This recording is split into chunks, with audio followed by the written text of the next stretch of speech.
2026年3月21日、テキサス州の古びた裁判所に静寂が満ちていました。判事が静かに口を開きます。被告人、マーカスを無罪と認める。その瞬間、傍聴席からおえつが漏れました。マーカスは両手で顔を覆い、肩を震わせました。言葉が出なかったのです。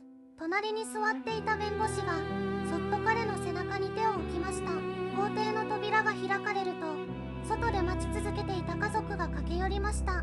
母親は息子を強く抱きしめ、声を上げて泣きました。18年分の時間が、その一瞬に凝縮されていました。誰も言葉を発しませんでした。ただ涙だけが、全てを語っていました。しかし、ここで一つの問いが生まれます。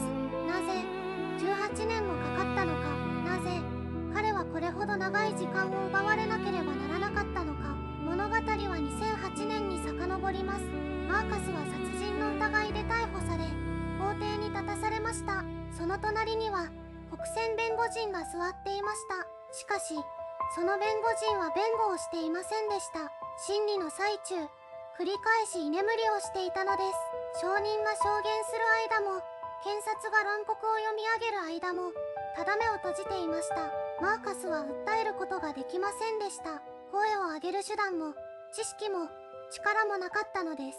そして法廷は、彼に終身刑を宣告しました。平均的な人生の全てを、法廷の一日が奪い去ったのです。では、マーカスとは一体何者だったのか。2008年、あの運命の日の前日、彼はごく普通の朝を迎えていました。マーカス・ジョンソン、1981年生まれ、テキサス州ヒューストン郊外の小さな町で育った、どこにでもいる青年でした。幼い頃から働き者でした。母親は一人で3人の子供を育てていました。マーカスは長男として、幼い弟と妹の面倒を見ながら、地域のスーパーでアルバイトをしていました。稼いだお金のほとんどは、家に入れていました。夢がありました。大きな夢ではありません。ただ、自分の家を持ちたかった。母親を楽にさせてあげたかった。いつか弟に大学へ行かせてあげたかった。それだけでした。2008年の春、マーカスは26歳になっていました。地元の建設会社で働き始めて3年が経っていました。仕事は体力的にきつかったけれど、彼は一度も遅刻しませんでした。同僚たちは口を揃えて言います。あいつは真面目だった。本当に真面目な男だった。と、休日には近所の子供たちとバスケットボールをしました。笑い声が絶えない青年でした。特別な趣味もなく、派手な交友関係もなく、ただ静かに、誠実に、日々を積み重ねていました。その年の秋、彼は新しいアパートへの引っ越しを計画していました。母親に少しでも広い部屋を用意してあげるために、少しずつ貯金をしていたのです。運命の前日も、いつもと変わらない朝でした。目覚ましが鳴る前に目が覚めて、コーヒーを一杯飲んで、作業服を着て、現場へ向かいました。誰も知らなかった。その夜、すべてが変わることを。翌日、マーカスの人生は突然、終わりの始まりを迎えることになります。その夜、テキサス州ヒューストンの路地裏で、一人の男性が倒れているのが発見されました。被害者の名前は、地元でも顔の広い中年男性でした。頭部に鈍器による強い衝撃を受け、現場で息を引き取っていました。近隣住民が異変に気づいたのは、深夜を過ぎた頃のことです。警察が現場に到着した時、被害者の周辺にはわずかな血痕と、一足の作業靴の跡が残されていました。捜査はすぐに始まりました。しかし、物証は乏しかった。目撃者も、当初はほとんどいませんでした。そんな中、捜査員の目に留まったのが、マーカスという名前でした。彼はその夜、現場から数ブロック離れた場所で目撃されていました。仕事帰りの道中でした。いつもと同じ、何気ない帰り道のはずでした。しかし、それが疑惑の火種になりました。証言したのは、近所に住む一人の男性でした。彼は、あの夜、マーカスが被害者と言い争っているのを見た、と警察に話しました。その一言が、全てを変えました。マーカスには確かなアリバイがありませんでした。仕事を終えて一人でアパートへ戻った。それだけでした。誰も一緒にいなかった。誰も証明できなかった。さらに、捜査が彼の身元を確認しようとした際、書類上に不一致が見つかりました。名前の綴り、生年月日のわずかなズレ、行政手続きの過程で生じたごく小さなミスでした。しかし警察にとってそれは不審の証拠に見えました。隠しているものがある、逃げようとしているのではないか、そういった疑念が捜査の方向を一気に固定させました。マーカスは任意同行を求められ、長時間の事情聴取を受けました。弁護士を呼ぶ権利は告げられました。しかしまだ何も起きていないと思っていた彼は一人で対応しました。それが致命的な判断になりました。数日後、マーカスは正式に殺人の容疑者として逮捕されます。そして彼を待ち受けていたのは法廷という名のもう一つの戦場でした。逮捕から数日が経ちました。マーカスはようやく自分の置かれた状況の重さを理解し始めました。殺人罪、その言葉が現実として彼に押しかかってきたのです。テキサス州の法廷では経済的に困窮した被告人に対して国選弁護人が割り当てられます。マーカスに与えられたのもそうした弁護人でした。しかし彼はその人物に一度も深く話を聞いてもらうことができませんでした。準備は明らかに不十分でした。裁判が始まりました。検察側は状況証拠を積み上げていきました。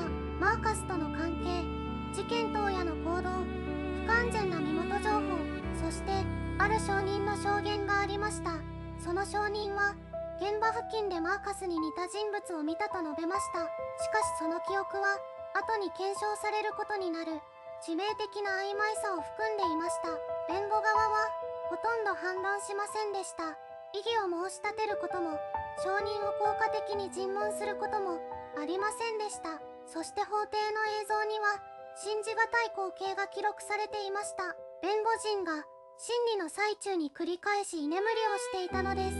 マーカスの隣で彼の命運が決まろうとしているその瞬間に陪審員は評決を下しました。有罪。そして裁判官が宣告した刑は仮釈放なしの終身刑でした。マーカスは法廷でその言葉を聞きながら声を上げることもできませんでした。守ってくれるはずの人間が隣で眠っていたからです。こうして彼は鉄格子の向こうへと連れて行かれました。外の世界とは切り離された長く孤独な時間が今まさに始まろうとしていました。鉄格子が閉まる音が頭の中で何度も繰り返された。マーカスは独房に入った最初の夜、天井をただ見つめていた。何も考えられなかった。何も感じられなかった。刑務所の朝はいつも同じだった。決まった時間に起こされ、決まった食事を与えられ、決まった場所に戻される。自分で選べることは何一つなかった。昨日と今日の区別がだんだんとわからなくなっていった。最初の1年は怒りだった。なぜ自分がここにいるのか、なぜあの弁護人は眠っていたのか、なぜ誰も助けてくれなかったのか。その怒りは心の中で燃え続けたが、ぶつける場所がなかった。2年目になると怒りは静かに消えていった。代わりに来たのは深い絶望だった。終身刑という言葉の重さをようやく体で理解し始めた。仮釈放なし、つまりこの壁の外に出る日は来ないかもしれない。そう思った瞬間、何かが心の奥で折れる音がした。それでもマーカスは諦めなかった。正確に言えば諦めようとしても諦めきれなかった。彼の頭の中にはずっと消えない言葉があった。自分はやっていない。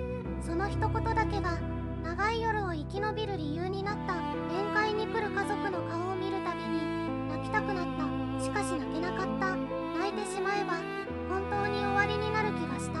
だから彼は笑った。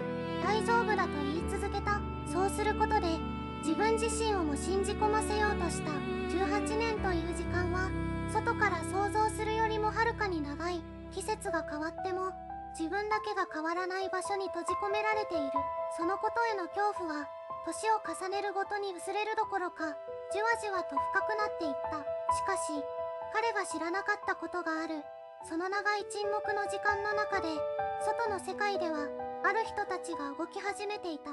マーカスを諦めなかった人たちが静かに、しかし確かに真実を掘り起こそうとしていたのだ。諦めなかった人たちがいた。マーカスの母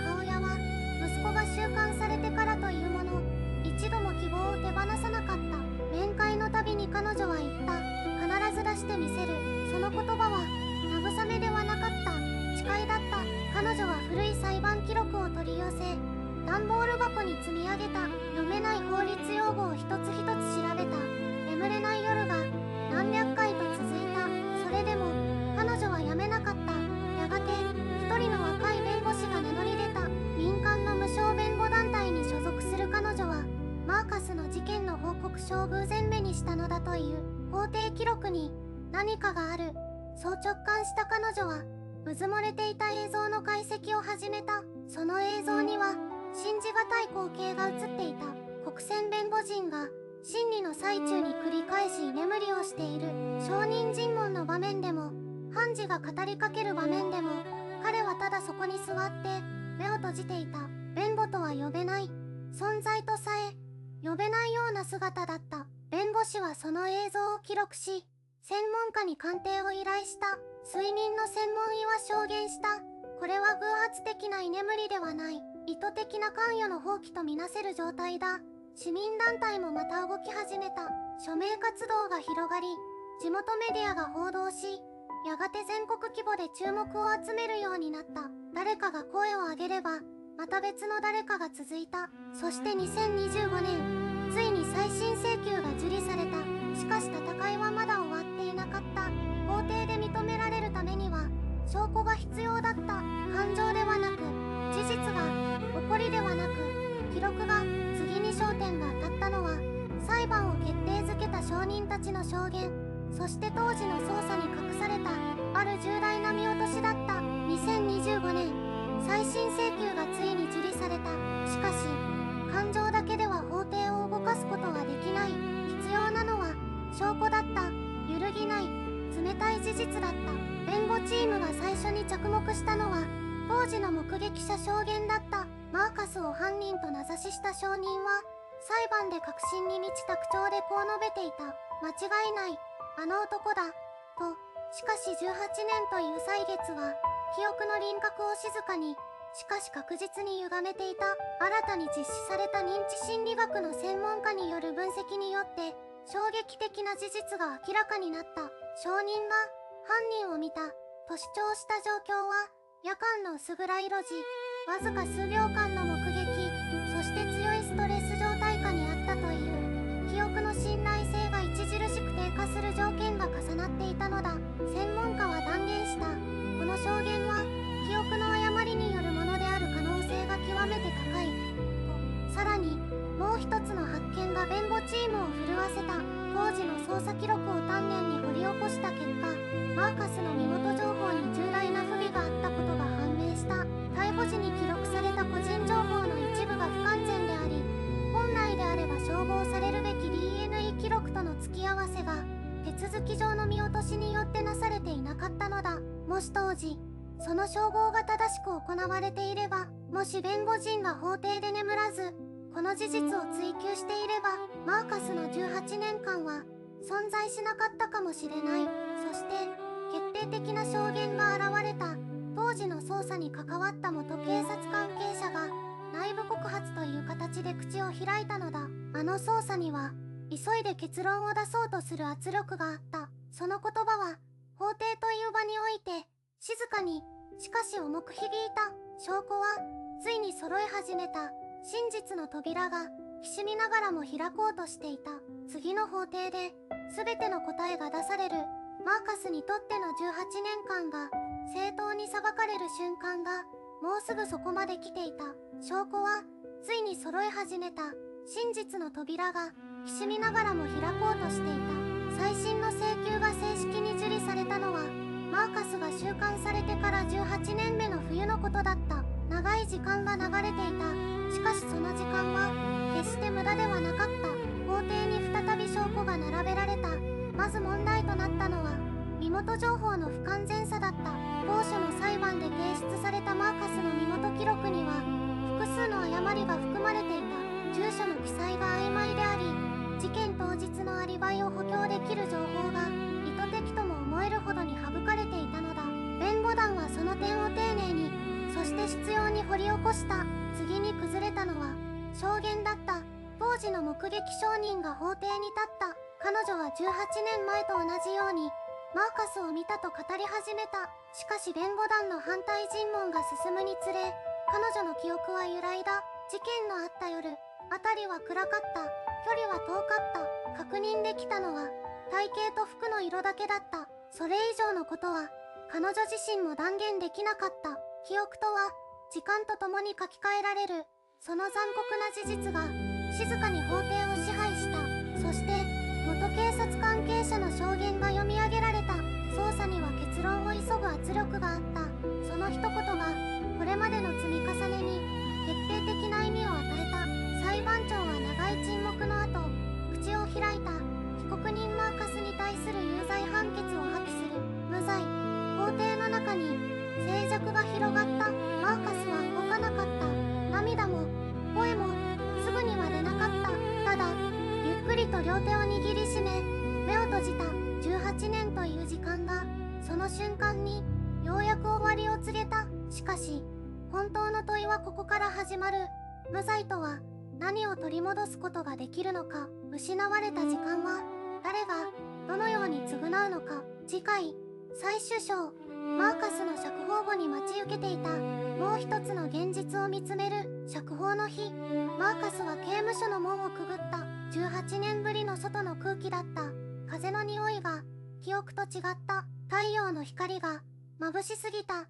彼は数秒間そこに立ち尽くした。足が前に進む方法を忘れていたかのように。